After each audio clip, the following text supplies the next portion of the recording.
Ayun, baliktad talaga yung kanyang paa. Kawawa naman itong isa.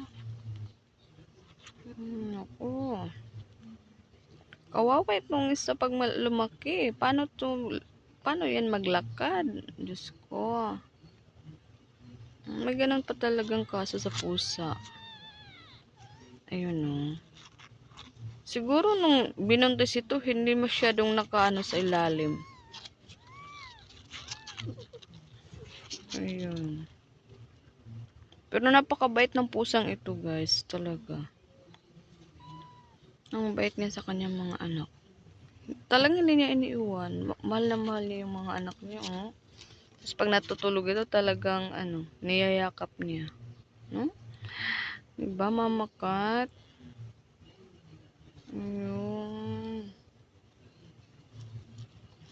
Sige, magdidi kayo. Bilisan nyo para lumaki agad. Palagi namang busog yan si Mama Cat. Kasi yung pagkain andon, unlimited food na sa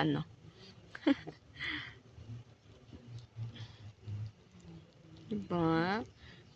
Okay na ang baby namin. Okay na ang Mama Cat.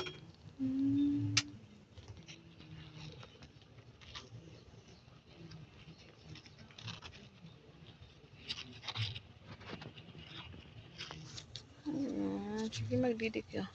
Hoy, padidihin nyo yung kapatid nyo.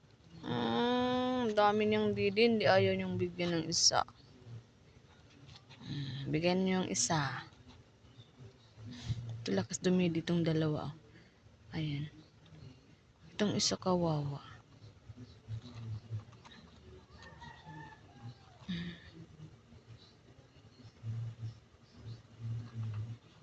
Ayan.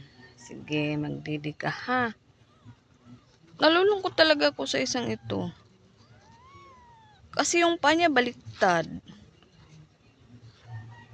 Paano kaya yan, gagapang? Paglaki nito, kawawa naman. Sige lang, ako na bahala niya paglaki.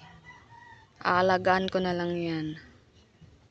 Wala ganun talaga. Siguro, siksikan sila sa ilalim ng tiyan ng Mama Cat. Kasi maliit lang ito maliit lang itong si Mama Cat.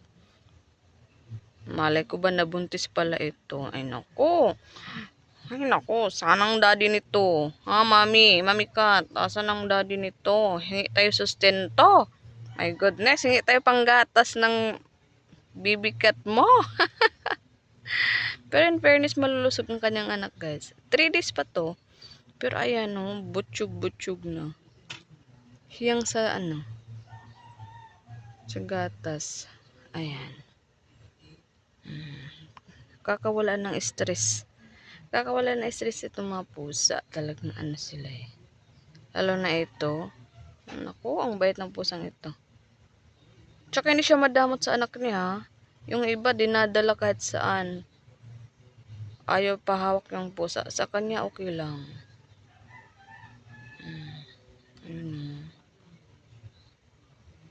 Sige mga anak, pakabusog kayo dyan mga anak ha. Ay apo pala. Naku, apo ko na pala ito guys. Naku, nagkaapo. Nagkaapo bigla ako. Tatlo-tatlo. Ayan. Thank you so much for watching. See you on my next vlog. Bye-bye.